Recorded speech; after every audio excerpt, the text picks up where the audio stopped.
उत्तर प्रदेश के एक छोटे से गांव में रामदास बाबा नाम के एक बुजुर्ग रहते थे। उनकी उम्र लगभग 70 साल थी। सफ़ेद बाल, झुर्रियों से भरा चेहरा और आंखों में जीवन भर के संघर्ष की छुपी हुई कहानी। एक समय था जब रामदास बाबा गांव के सबसे मेहनती किसानों में गिने जाते थे। उनके पास थोड़ी सी ज़मीन थी, लेकिन मेहनत इतनी करते थे कि कभी अपने परिवार को किसी चीज़ की कमी नहीं होने देते थे। रामदास बाबा के दो बेटे थे। एक का नाम था मोहन और एक का नाम था सोहन। रामदास बाबा और उनकी पत्नी गंगा देवी ने अपने दोनों बेटों को बड़े प्यार से पाला पोसा था। खुद फटे पुराने कपड़े पहन लेते, लेकिन बेटों के लिए उन लोग के लिए तो नए कपड़े ज़रूर खरीदते। खुद भूखे सो जाते, लेकिन बच्चों को कभी भूखा नहीं सोने देते। जब मोहन और सोहन छोटे थे, तब बाबा रोज़ सुबह 4 बजे उठकर खेतों में काम करने चले जाते थे।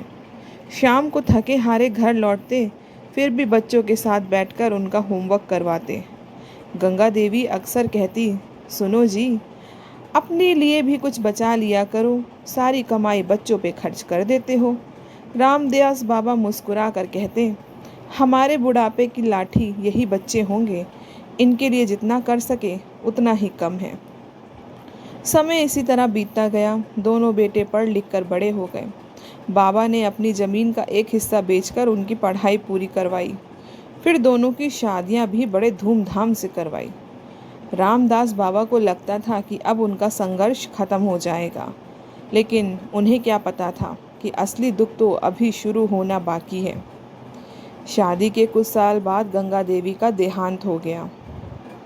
पत्नी के जाने के बाद रामदास बाबा बिल्कुल अकेले पड़ गए। शुरू शुरू में बेटे उनका ध्यान रखते थे, लेकिन धीरे धीरे बहुओं का व्यवहार उनके प्रति बदलने लगा। बड़ी बहू कमला अक्सर ताने मारती, सारा दिन घर में बैठे रहते हैं, कुछ काम धाम तो करते नहीं हैं। छोटी बहू विमला भी पीछा नहीं छोड़ती।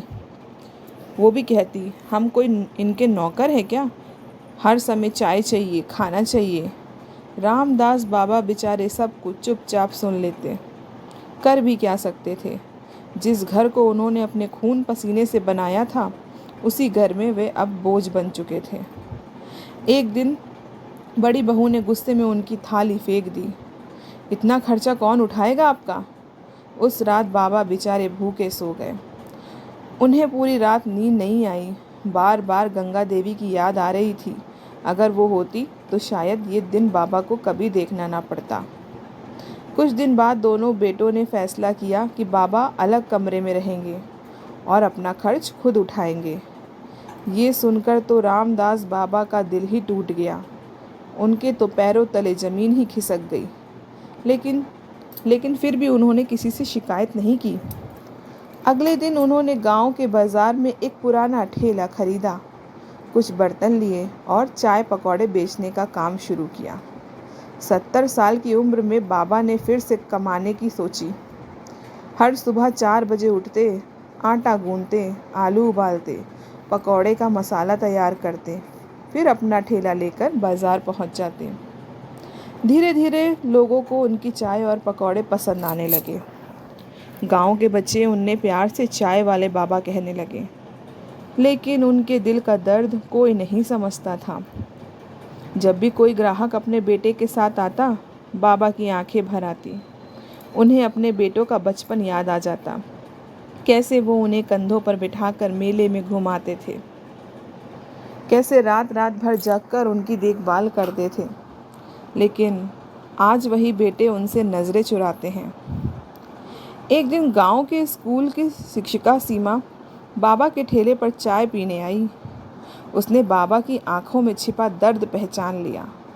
धीरे धीरे उसे बाबा की पूरी कहानी पता चल गई। सीमा रोज़ उनसे मिलने आने लगी। वो उनका सम्मान करती थी। बाबा को भी उससे बेटी जैसा स्नेह मिलने लगा। एक दिन सीमा ने पूछा, बाबा, आपको अपने बेटे से शिकायत नहीं होती। बाबा मुस्कुराए, बेटी, माँ बाप बच्चों से शिकायत नहीं करते, बस दुख होता है। सीमा की आंखें भर आई। फिर एक दिन आसमान में काले बादल छा गए। मौसम विभाग की चेतावनी के बिना ही अचानक तेज बारिश शुरू हो गई। बाबा उस दिन सुबह से ही बहुत सारे पकौड़े बनाकर लाए थे। उन्हें उम्मीद थी कि अच्छी कमाई होगी, लेकिन कुछ ही मिनटों में तेज आंधी और मूसलाधार बारिश शुरू हो गई। लोग इधर उधर भागने लगे। बाबा अपने ठेले को बचाने की कोशिश करने लगे। बारिश का पानी पकौड़ों में भर गया, चाय के बर्तन गिर गए, आटा भीग गया, तेज हवा से ठेला भी पलट गया। बाबा भी बेचारे सड़क पर एक किनारे गिरे पड़े थे। उनकी आंखों से आंसू बहने लगे। उन्होंने कांपते हाथों से भीगे हुए पकौड़ों को देखा। आज उनकी पूरी पूंजी बर्बाद हो चुकी थी। वो सड़क किनारे बैठकर रोने लगे। उसी समय सीमा वहां पहुंची। उसने बाबा को भीगे हुए देखा तो दौड़कर उनके पास आई। बाबा बाबा फूट फूट कर रो रहे थे। बेटी, आज सब खत्म हो गया। मेरी सारी मेहनत बर्बाद हो गई। सीमा भी उनके साथ बेचारी रोने लगी, लेकिन उसने हार नहीं मानी। उसने गांव के लोगों को बुलाया। सबने मिलकर बाबा को घर पहुंचाया। अगले दिन सीमा ने सोशल मीडिया पर बाबा की कहानी साझा की। वीडियो देखते ही हजारों लोगों की आंखें नम हो गई। कुछ ही दिनों में बाबा की मदद के लिए लोग आगे आने लगे। किसी ने पैसे भेजे, किसी ने नया ठेला दिया, किसी ने बर्तन दिए। पूरा गांव बाबा के साथ खड़ा हो गया। जब ये सब हुआ तब मोहन और सोहन को अपनी गलती का एहसास हुआ। उन्होंने पहली बार देखा कि जिस पिता को उन्होंने अकेला छोड़ दिया, वही दुनिया भर में सभी उनका सम्मान कर रहे हैं। दोनों बेटे रोते हुए बाबा के पास पहुँचे। उनके पैरों में गिर गए। पिताजी, हमें माफ़ कर दीजिए। बाबा की आंखों से आंसू बहने लगे। उन्होंने दोनों बेटे को गले से लगा लिया। बेटा, पिता का दिल कभी अपने बच्चों से नाराज़ नहीं होता। उस दिन पूरा गांव रो रहा था। बहुओं को भी अपनी गलती का एहसास हुआ। उन्होंने बाबा से माफ़ी मांगी। इसके बाद बाबा फिर से कभी अकेले नहीं रहे। उनके बेटे उनका सम्मान करने लगे। गांव के लोग रोज़ उनके ठेले पर आते, लेकिन अब वो ठेला सिर्फ चाय पकौड़े बेचने का ठेला नहीं था। वो लोगों को ये सीख देने वाला ठेला बन गया कि माँ बाप अपने बच्चों के लिए पूरी ज़िंदगी संघर्ष करते हैं, इसलिए बुढ़ापे में उन्हें सम्मान और प्यार, सहारा देना हमारा कर्तव्य है।